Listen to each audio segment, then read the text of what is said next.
I'm Tony Burns. I'm one of the three co-directors for the Centre of the Study of Social and Global Justice. I'm chairing this evening's session,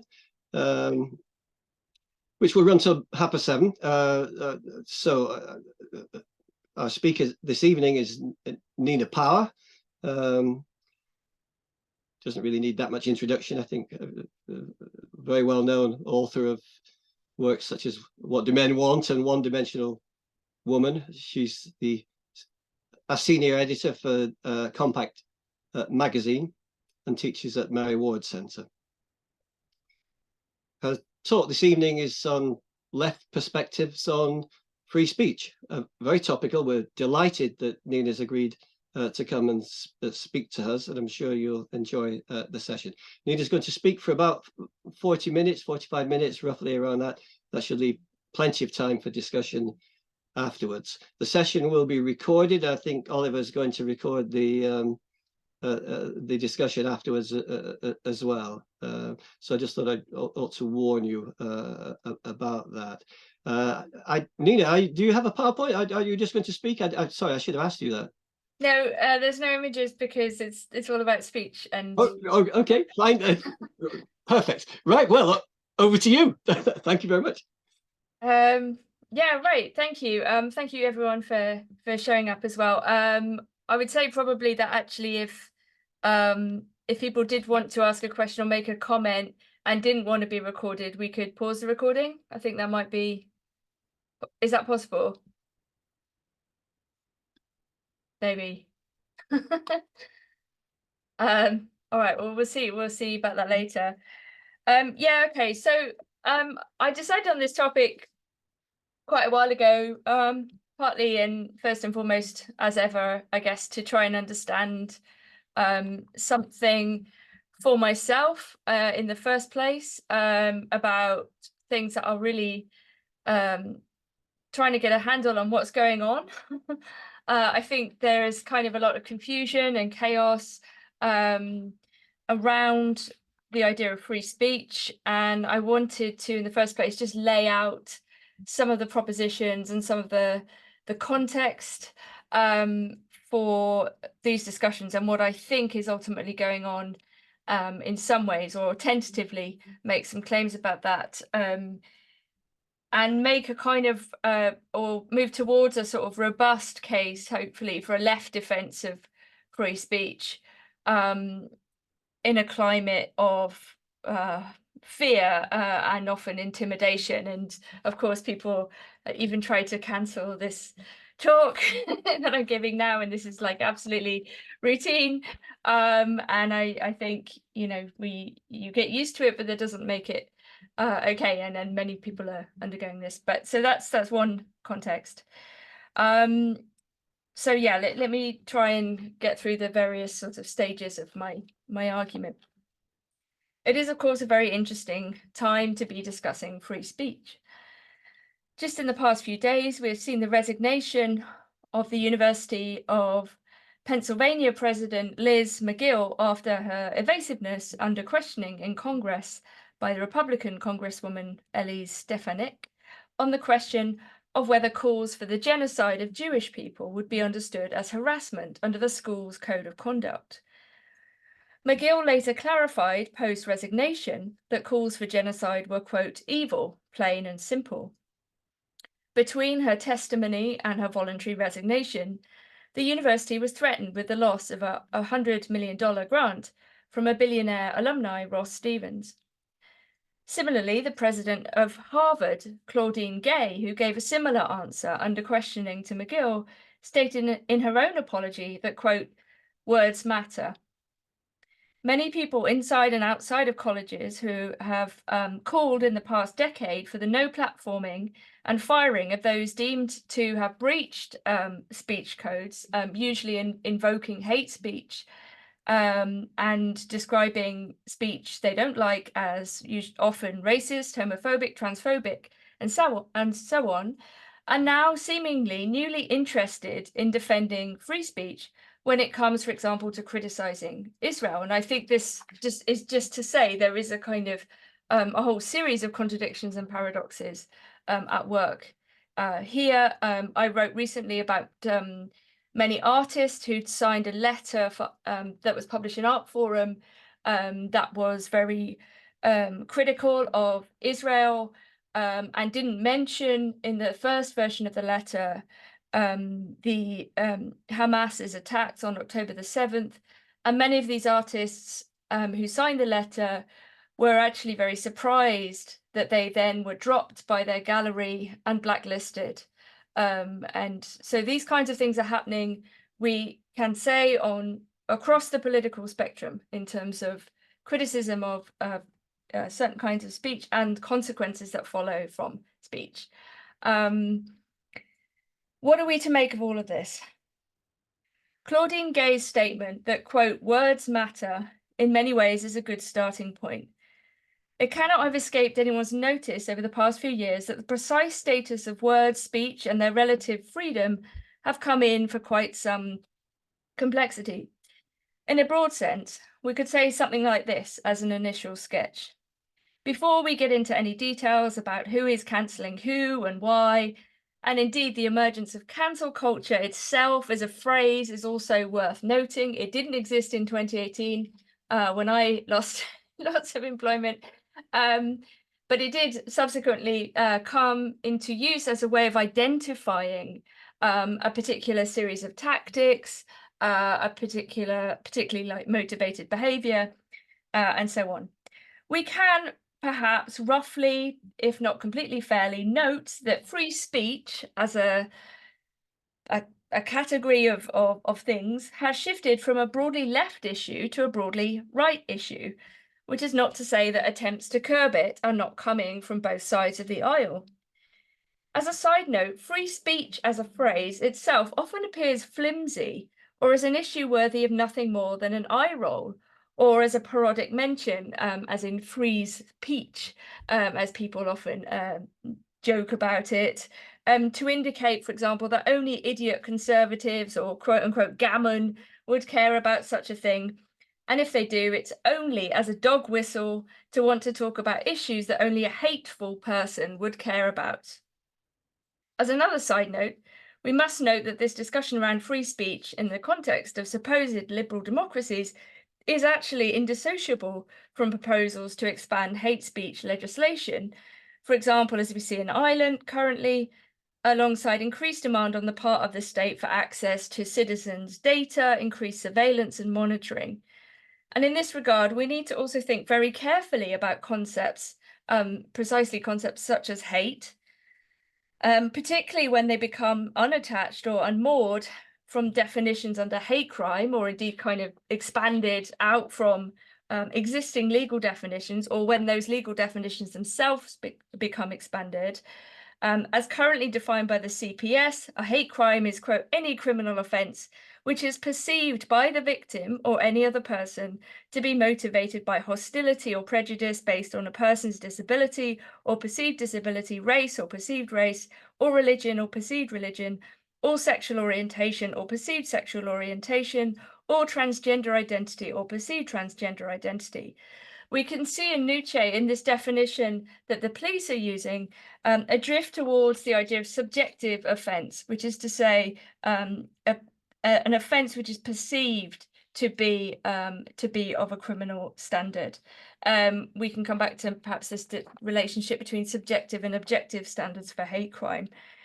There is a double play of the word offence in both the understanding of taking offence and also in the idea of a criminal offence that people often play off of, I would say.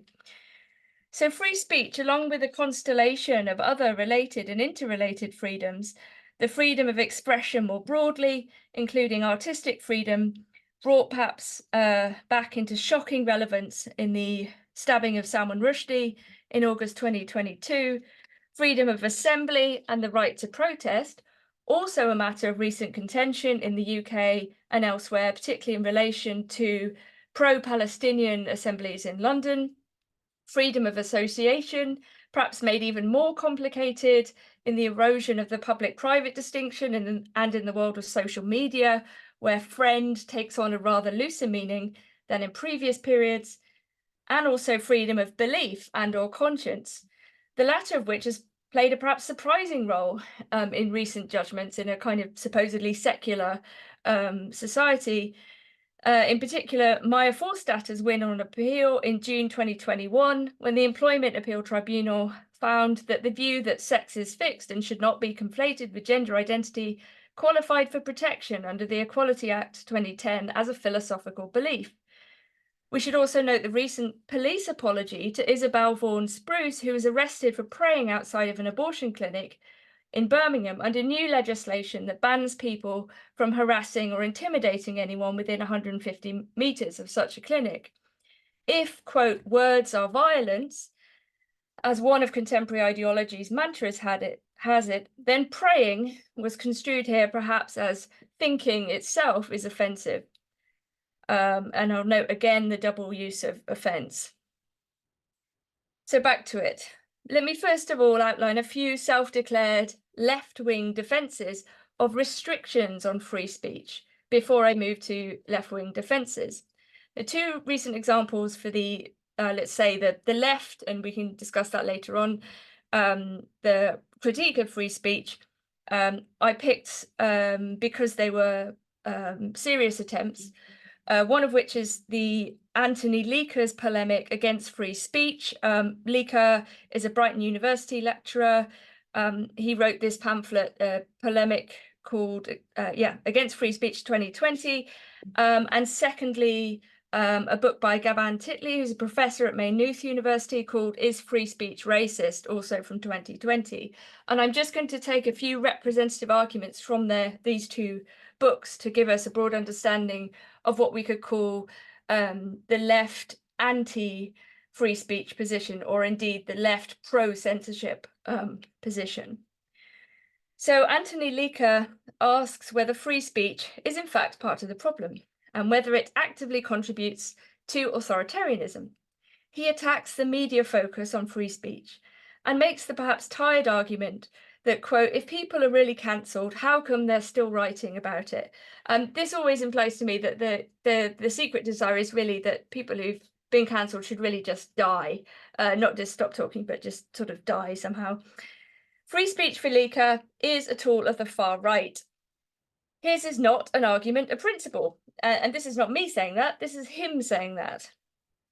He says because invoking principles are also part of the problem, because this detracts from, quote, issues of power, context, and the specifics of each case. Quoting Aimé Césaire, that, quote, all things considered, free speech, like most liberal rights, is sordidly racist, we can see that Leaker runs with a certain strand of the left critique of bourgeois or liberal rights, which I'll come back to when we look at Marx, namely that they are a kind of cover story, or only ever invoked as ideological misdirection to turn the gaze away from violence, appropriation, exploitation, accumulation, oppression, and the reality of class antagonism. Although I should be clear that neither of these two books particularly talk about class. Free speech, Leaker says, has been, quote, weaponized to legitimize bad and oppressive speech and to legitimize liberalism more generally. In other words, free speech has never really existed in any meaningful sense, and its invocation exists only to hypocritically defend the status quo, or worse, to defend beliefs and positions that are, quote, far right. Leaker writes, free speech is effective as a political tool because it is an empty and sacred ideal, but one that, contrary to how it is usually represented, tends to serve dominant power. Thus, the hegemonic liberal centre is complicit with the right. He associates free speech absolutists with libertarians, who are, in his words, quote, fanatical, blind, prejudiced, and dangerous, and also fundamentalists. On campus, the fetish for debate, he believes, belies the idea that there is no free speech crisis on campus. At the same time, no platforming, quote, demanding safe spaces and other forms of disruptive politics draw attention to the structures underlying conventions, rules, practices, and normative forms of politics. In any case, no platforming and other tactics pose, quote, a much greater challenge to critical thinking than some two-bit self-promoting racist or transphobe spouting intentionally provocative nonsense. The stakes are clear. Ultimately, Leaker argues that to be against free speech is indeed to be in favour of some forms of silencing, he admits. This is not only because silencing and censorship already occur in liberal democratic societies, but also because nobody genuinely speaks in a way, he says, in which all context, custom, taboo, and civic sense is ignored. He further states, in many areas of our shared life, restrictions not only make our lives easier, better, and more practical, but can even save lives. Astonishing claim. And that if we care about the common good, we need, quote, a radically alternative conception of freedom and free speech, which he does not outline. In Gavan Titley's Is Free Speech Racist? Titley makes a more complex argument, suggesting that one of the problems with free speech, in reference to racism, is that the former operates on the terrain of, quote, ideas, attitudes, and ideologies, and that this terrain itself is constitutively racist. What kind of pluralism demands, he says, as a common contemporary anti-racist slogan puts it, that I debate my humanity. This is a common complaint against free speech, understood as the idea of debate in a very narrow formal sense. We can see this, for example, around discussions of sex and gender, where the complaint is that by engaging in any kind of public discussion about what terms such as biological sex, female, male, man, and woman collectively might mean for law and society, and what it means if we change the definition, the supposed humanity or even existence of trans people is somehow in question, that these debates are not merely conceptual, they're not philosophical, but really they are debates about whether people deserve to live or not. This claim is tantamount to reiterating the idea, very common these days, that words are violence, and that some topics are or have become taboo or should be taboo, i.e. the very discussion of certain ideas are off the table or should be. The slogan "No Debate," which has risen to prominence alongside "Be Kind," which I think is actually probably the worst one, in recent years, is a kind of warding off spell. The implication being that if you continue to discuss certain topics or even suggest that there is something possibly to discuss, or that you have a curiosity or a question, that you will be or become a target for activists of one stripe or another, and they will be righteously motivated because you are a hateful and terrible person. This is very different from the left that I grew up with and the left I remember, who would say things like, you have to meet people where they are. The implication being that if, for example, somebody started talking about how immigration was the problem, you would sit down with them and have a discussion and give a better argument. For example, you would say that this is not about migrant workers, this is actually about global capital, and in fact you have far more in common, and you have solidarity with your colleagues and not with the capitalists, right? The left was engaged in a systematic reasoned debate with people to try to get them on side. It would not dismiss them because people held reactionary views. The point would be to provide a better story and a better argument, not to write off entire groups of people because of what they might think. Titley makes his anti-free speech point in the following way. Free speech defenders, he says, are often engaged in, quote, parlaying established public status into virtuous marginality, casting discredited ideas as deliberate propositions, reframing familiar reactionary ideas as iconoclastic experiments, and entangling criticism and opposition in abstracted debates about freedoms that are not, in reality, substantially in question.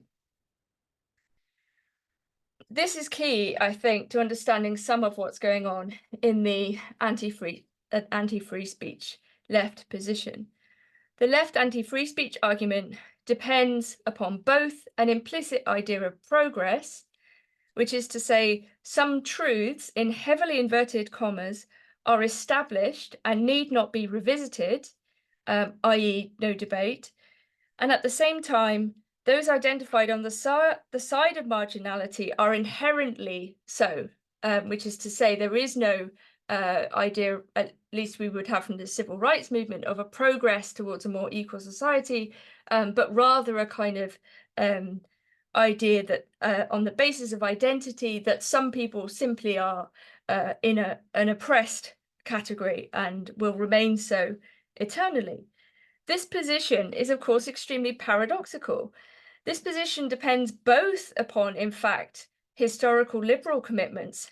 Despite the attack on liberalism, it depends upon historical liberal commitments to civil rights, but also to a kind of static identitarian framework in which some identities and groups are forever without power, and must be fought for by those who possess both some power and a modicum of self-awareness. So there is a kind of burden of the enlightened intellectual in this case to speak on behalf of the oppressed, but also to stop those deemed not oppressed from speaking, to stop the oppressor from speaking.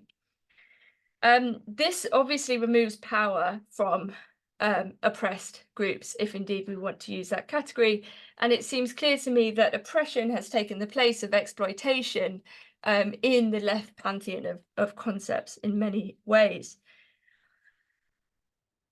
Those categories of humanity that uncomfortably straddle the oppressor and oppressed framework, we could say in particular Jewish people and women, for example, are in their very ambivalence and inability to fit into this framework troublesome. And I think we can see this at the moment. It's not enough to have been historically oppressed if then some members of your group are no longer oppressed in the way that they were, because or that your own group has engaged in forms of violence, which of course we are all capable of. And I think this is one of the issues. It's this inability to recognize that we are all capable of causing harm and being harmed, right? And this is actually the great advantage that at least the insights of Christianity has over this current oppressed narrative that this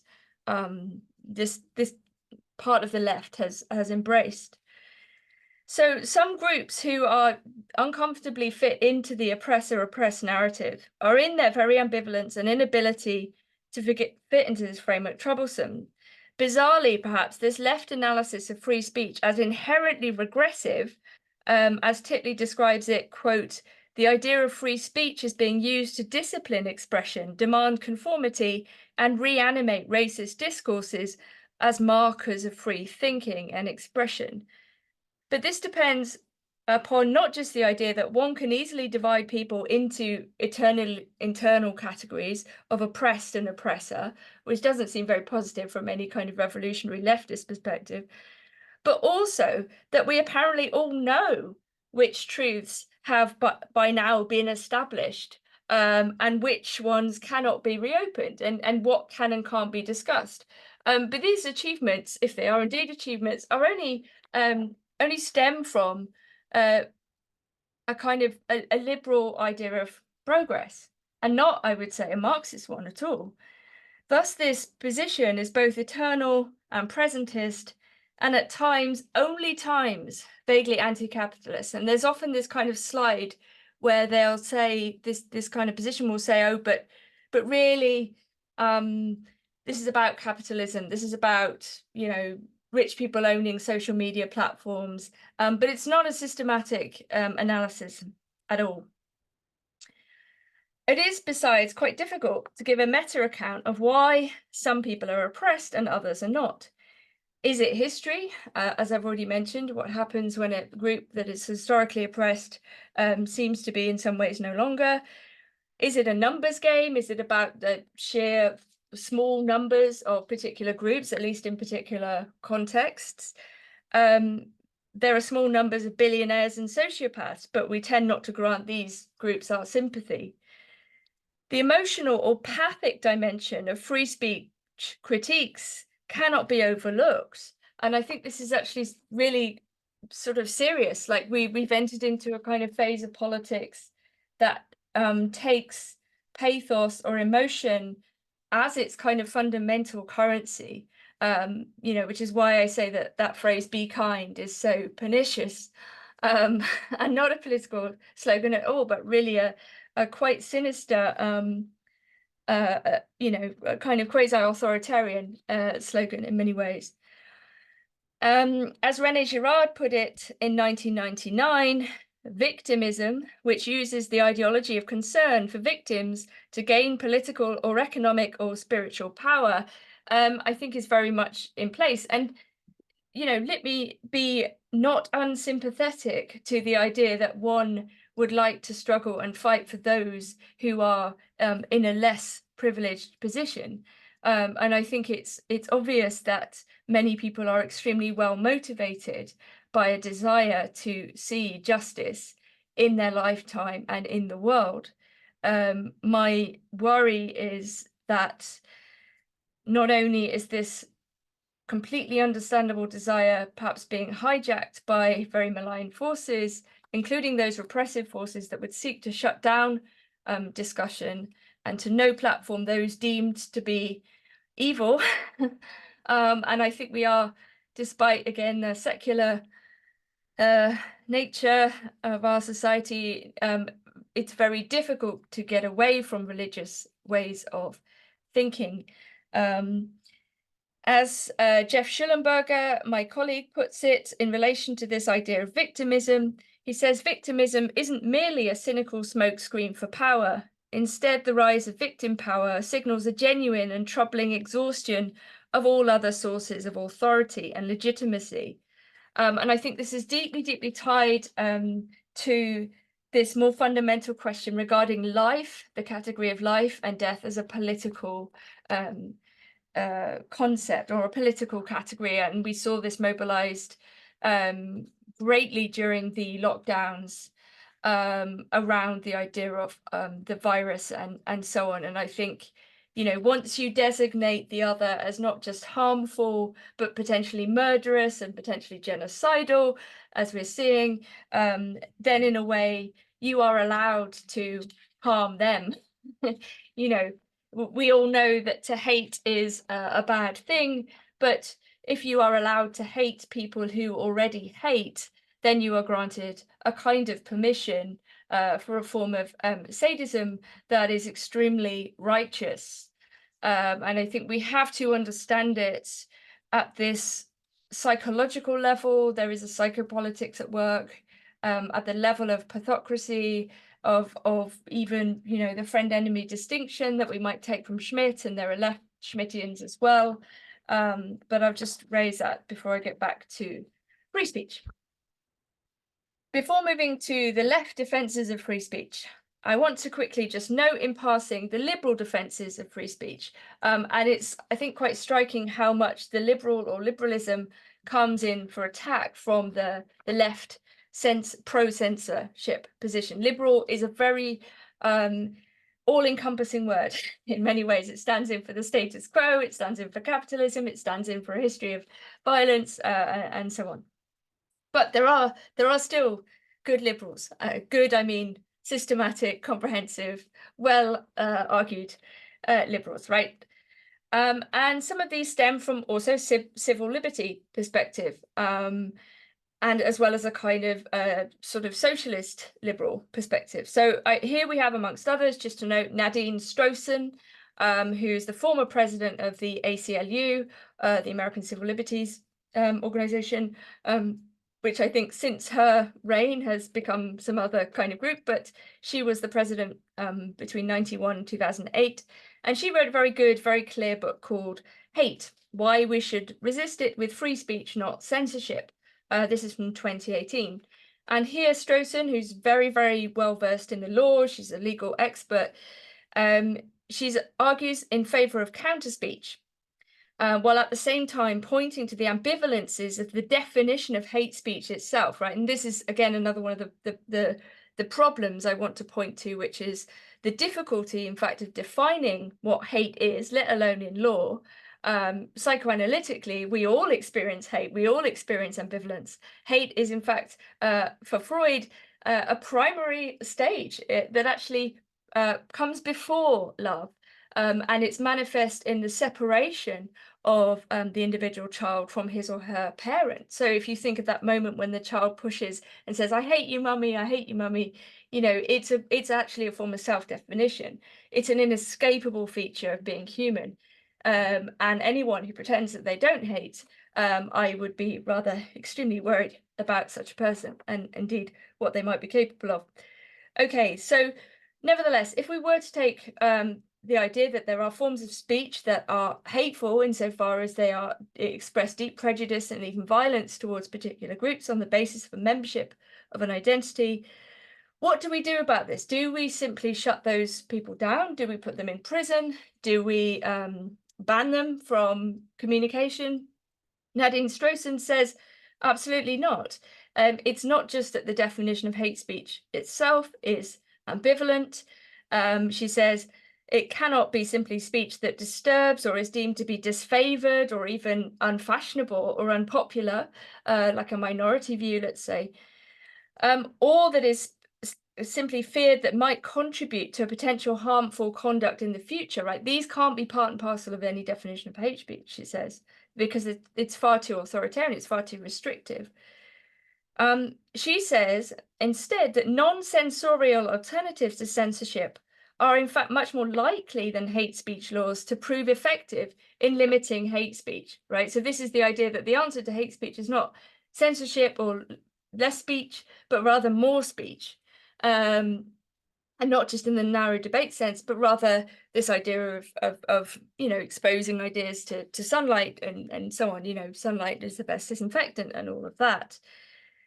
We know that making certain discussions taboo tends to drive them underground, and it also tends to give them an allure. Do I mean allure? Like a kind of sheen of transgressive enjoyment. You know, oh, we're talking about something we're not allowed to talk about. This, I think, definitely causes more problems than it solves. So more speech is thus the answer for Strossen as a good legal liberal. Not then no platform, but rather more conversation. Similarly, Yasha Monk, in his recent defense of liberal values in The Identity Trap, you know, without downplaying the real injustices that have given rise to what he calls the identity synthesis, which is sort of kind of his idea of where contemporary culture has moved to, the idea that identity has become like the most important feature of somebody's existence. He writes, the key to an aspirational politics that can actually build a better world lies in living up to, not in abandoning universal values and neutral rules. This includes dialogue and disagreement, and not just the narrow debate that often and not incorrectly gets dismissed by left critics of free speech. And the reason why debate in the narrow sense, I think, is so targeted is because it's in a way an easy target, because we know that, at least in the British class system, debate is very linked to posh people taking sides without caring particularly about the content. It's a kind of legalistic game. You know, it's like, oh, can you argue for or against this motion?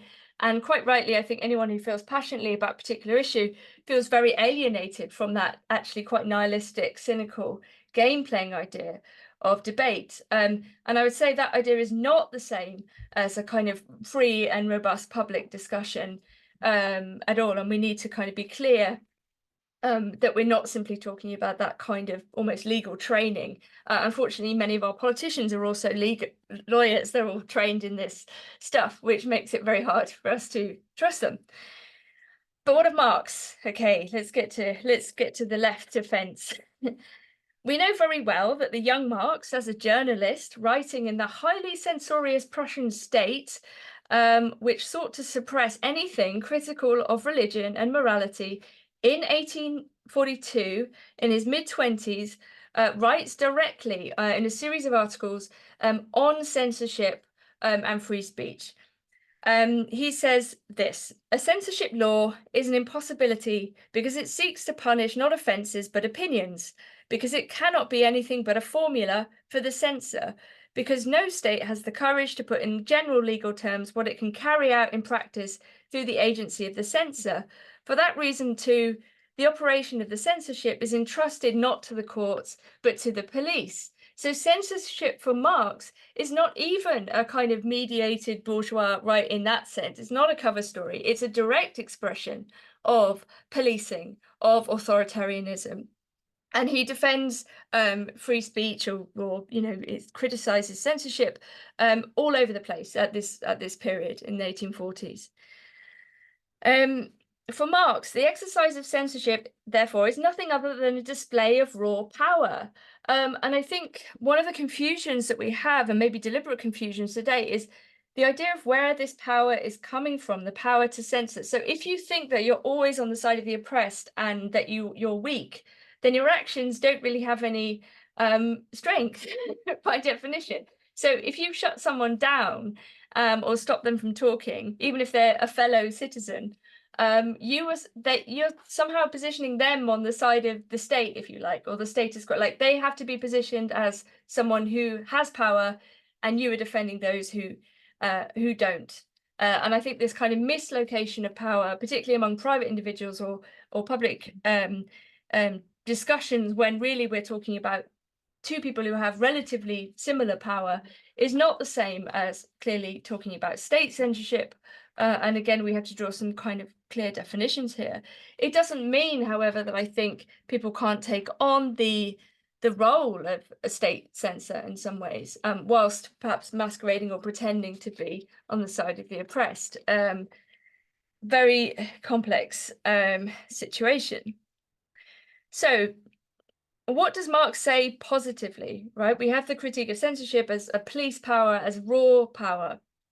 On the other hand, he writes, quote, "The free press is the ubiquitous, vigilant eye of a people's soul, the embodiment of a people's faith in itself, the eloquent link that connects the individual with the state and the world, the embodied culture that transforms material struggles into intellectual struggles and idealizes their crude material form." In Eric Heinz's reading of Marx's ideas, he notes that the coupling of leftism with censorship is relatively historically recent, although those who've lived in communist regimes might disagree on this point. Nevertheless, we also know, just as we know that the young Marx is a, pro-free speech, anti-censorship, we also know that Marx is a critic of liberal rights. And what is more liberal than this idea of free speech? We know that Marx takes the property right as paradigmatic, that bourgeois rights are fundamentally based on this idea of possessive individualism, a kind of selfishness. It presupposes a whole kind of legalistic anthropology. As Heinz says, however, what we need today is not something weaker than a free speech right, but something stronger. And in a way, this is what Marx was always proposing. We can talk about the sublation of bourgeois rights and the preservation and transformation of bourgeois rights. But I think Marx's defense of not only the criticism of censorship as a police practice, but also of freedom at a very fundamental level is a collective defense of freedom. It's not an individual free speech, right? Exactly. It is the collective defense of free speech as the act and engagement of a people with itself, and I think that's the stronger idea of free speech that we get from Marx, a deeper idea.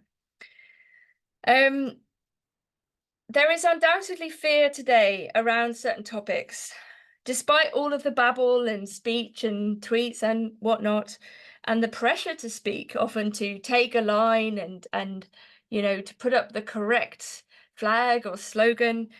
There is actually a deep conformity in all of this and a deep repetition of the mantras. This is also in the age of the machinic and the AI and so on, and the pressure to have the right line.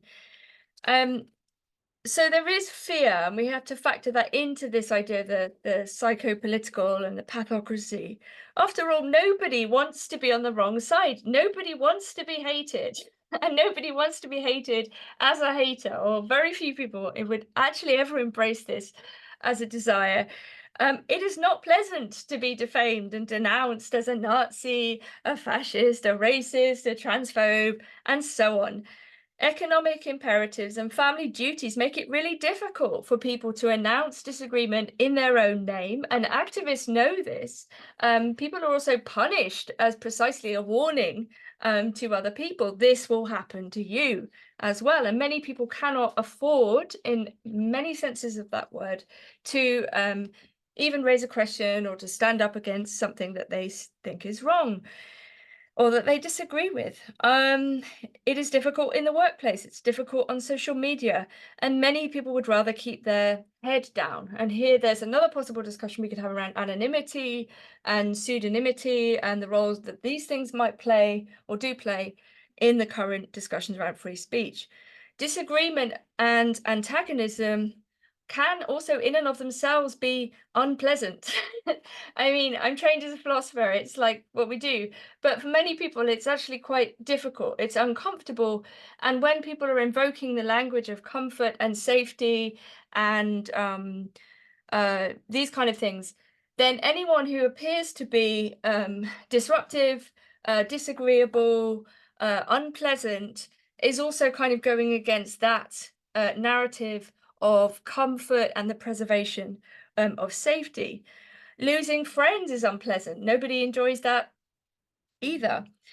No platforming, we should note, has quite a long history, but it's largely associated with the 1970s ban on the National Front speaking at universities. And I think that people have tried to tell recently a story about the history of no platforming. Well, there's a couple of books at least that attempt to defend the idea of no platforming. But I think what we can say is that this relatively small and specific attempt at no platforming in, that is to say, to stop the National Front speaking to university students, has been widely and broadly extended to large numbers of people who are simply asking for the opportunity to talk about things that other people might not want them to talk about. So I think no platforming, we also need to understand what's going on with the expansion of that category. It occurred to me today, I've just got about 5 minutes left. I was thinking about the strange relationship of anti-fascist activists, so-called Antifa, with Karl Popper, and how there is indeed actually a quite a sort of deep similarity between this idea that one needs to violently and preemptively stop those who you say are potentially violent or believe in violence as an end. So there is a justified use of violence against those who you think will be violent. Unfortunately, if you expand the definition of anyone you think might be violent and call everyone a fascist who doesn't agree with you, this is a very, very large number of people. In terms of the sex-gender discussions, this would now also include, for example, many mothers, many lesbian and gay men and women who disagree that sexual desire is based on gender identity rather than sexual embodiment, and so on. So many people who would regard themselves as left or left liberal are now being positioned as far right, which is, again, extraordinary situation. And just to give you an idea of this kind of argument, there's a recent piece by Stanislav Vysotsky, Defense of Antifa Tactics. This guy is a professor. He says, the far right seeks to engage in domination through subordination and uses violence to ensure it.